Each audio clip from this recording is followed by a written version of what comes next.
लोकसभा में करगिल एयरपोर्ट के लिए हनीफा जान ने सवाल पूछा है। उन्होंने कहा कि लंबे समय से एयर कनेक्टिविटी की मांग कर रहे हैं। एक एयरपोर्ट बना है, उसमें भी सर्विस नहीं है। 2 साल पहले सर्वे हुआ था, लेकिन उसका स्टेटस क्या है?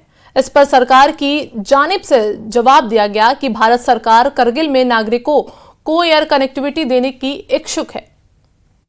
सर, करगिल लद्दाख का पॉपुलेशन वाइज बड़ा डिस्ट्रिक्ट है और ये डिस्ट्रिक्ट जो है सर्दी में, विंटर में 5 महीने के लिए रेस्ट ऑफ द कंट्री से कट ऑफ रहती है और पिछले 50-60 सालों से वहाँ पे एयर कनेक्टिविटी का डिमांड होती रही है।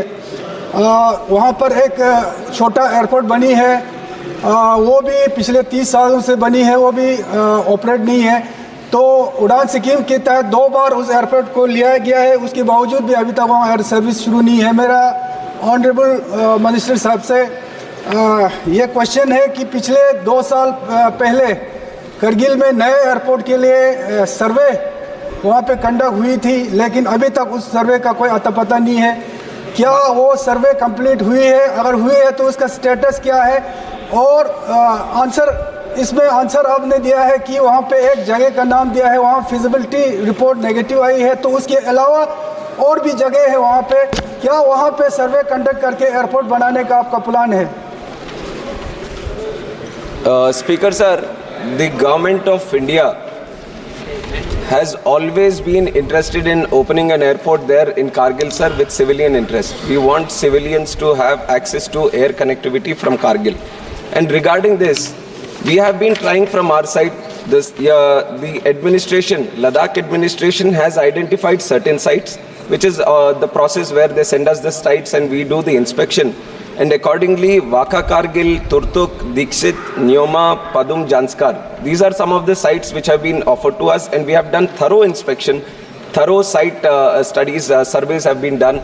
But after all that also, because the terrain is so challenging in Kargil, it was found to be very difficult to operate an airport from these sites. And the other option that we have is the existing Kargil airport, which is a defense airport, sir. So because we want the civilians to have access to the air services, we explored the idea of why not run the civilian aircrafts from the existing defense airport only. And that is where the International Civil Aviation Organization, ICAO, came into picture.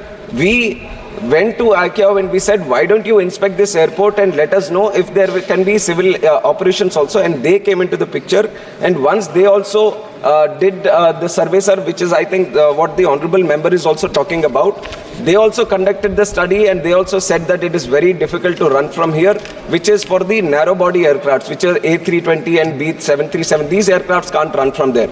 But we are in the interest that the airport should run, the civil airport should run.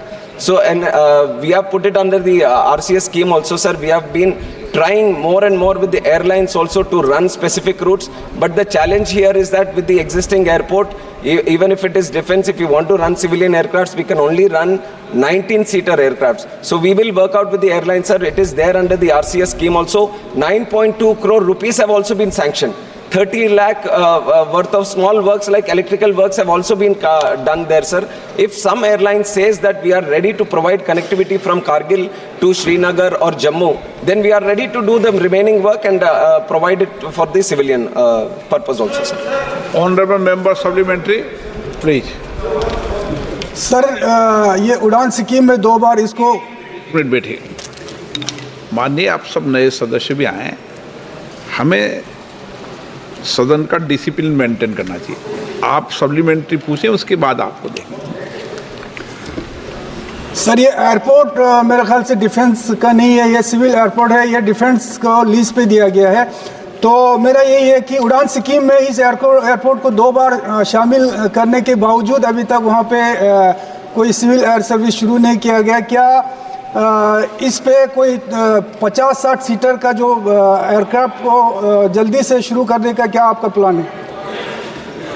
Sir, ये पहले जैसे AI के पास था, फिर because of the security aspect in Kashmir and Ladakh area, it has been handed over to defence, sir. And जो 50 seater के aircraft की बात करें, अभी मैंने बताया सर, जो एग्जिस्टिंग कारगिल का एयरपोर्ट है, वहाँ पे जो रनवे है, वहाँ की जो टेरेन डिफिकल्टी है, लैंडिंग टेक ऑफ के जो प्रोटोकॉल्स है, उसके हिसाब से 19 सीटर एयरक्राफ्ट की हो सकता है सर। उसी के बारे में हम एयरलाइंस के साथ भी प्रयास भी चल रहे हैं। RCS उड़ान स्कीम के तहत माननीय सदस्य ने कहा कि 2 बार उड़ान स्कीम है, पर हमने 3 बार भी उसको कराया सर, और भी प्रयास करते रहेंगे कि आगे यहाँ से एक सिविलियन एयरक्राफ्ट की शुरुआत हो।